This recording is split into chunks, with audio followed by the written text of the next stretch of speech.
Hey y'all, Dr. D here. Summertime's coming up and everybody's getting ready for that summer romance. And if you're still single, you might be thinking, well, what about me? Are you feeling anxious about that? Possibly. And I'm wondering, do you have anxious attachment style? Do you know what that is? Let's talk about it.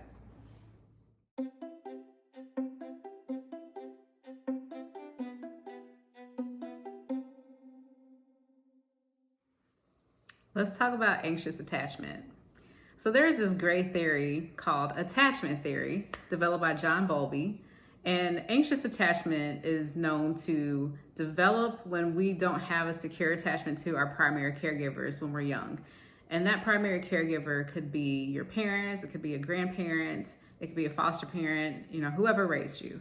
And sometimes that anxious attachment also develops in our first romantic relationship. So if we had a romantic partner who was not available to us or was very inconsistent with how they approached us and interacted with us, we can develop anxious attachment. So a few signs to recognize if you have anxious attachment style would be, maybe you've been told you're clingy in relationships. Maybe you're told that you ask for too much. You might feel like you always have to check in with your partner or they need to check in with you just to give you that security. You might also notice that you're always wondering, are you doing something wrong? Are you doing something to make your partner not want to be around you? Maybe their inconsistency with you is because you're doing something that they don't like. You're always questioning, what's wrong with me? And I'll tell you, it's not always you. We can be anxious in our relationships because the other person is not secure either. Our partners can have insecurities that can develop as their own anxious attachment, or maybe they have avoidant attachment. So let's talk about what that will look like.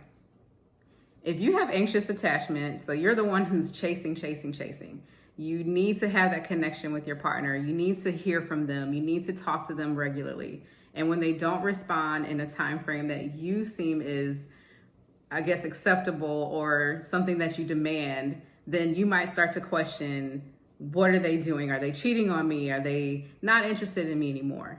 And if you're dating someone who has avoidant attachment, that person might feel like you're just chasing, and all they want to do is back up. They just want to walk away. And when you sense that avoidance, that makes you more anxious. I'll tell you something else about anxious attachment styles.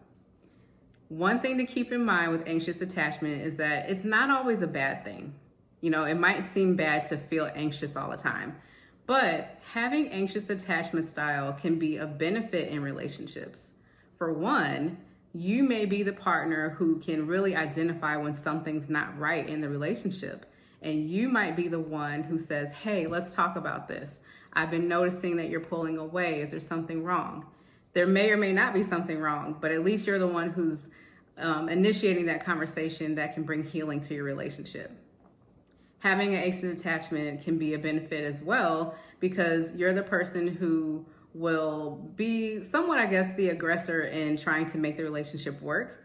That can seem bad too, but what if that partner you have is avoidant and all they want to do is pull away?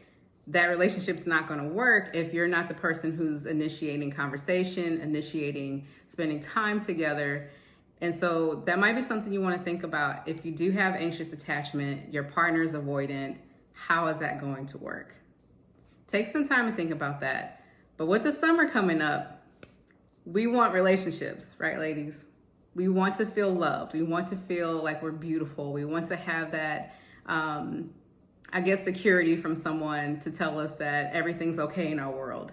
And if you're single right now and the summer's coming up and you see your friends planning trips with their partners, or maybe they're planning vacations and you have nobody to vacation with and you're tired of being the single one in the group, you might be feeling a little more anxious today. So I want you to consider, what can you do to get some security in your life?